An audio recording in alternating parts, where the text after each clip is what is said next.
তথ্য ও সংস্কৃতি দপ্তরের উদ্যোগে শুরু হলো রাজ্যভিত্তিক নাট্য উৎসব।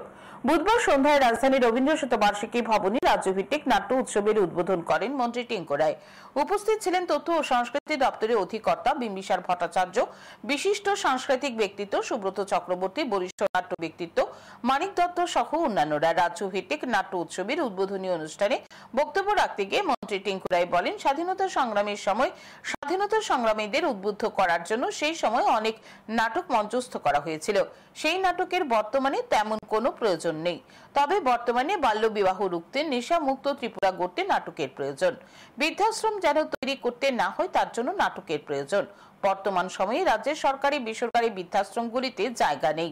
বৃদ্ধি পেয়েছে বালিকা বিবাহের হার।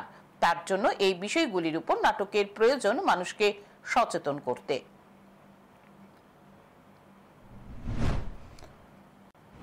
ব্রিটিশ শাসন কি তাড়াতাড়ি আমাদের অনেক নাটক এরকম মঞ্চস্থ হয়েছে আমাদের তখনকার স্বাধীনতা সংগ্রামীদেরকে উদ্বুদ্ধ করার জন্য। কিন্তু আজকে তো তার দরকার নেই। আজকে তো আমাদের এই সময় সেই ধরনের নাটকের দরকার নেই। আজকে নাটকটা কি চাই? আজকে নাটক চাই বালিকা বিবাহ, আজকে নাটক চাই আমরা নেশা মুক্তি, আজকে নাটক চাই বৃদ্ধাশ্রম। দেখুন, এরকম একটা কাহিনী, আমি সোশ্যাল ওয়েলফেয়ার ডিপার্টমেন্টের কাজ করি, তো সেখানে আমাকে বৃদ্ধাশ্রম তৈরি করতে হয়।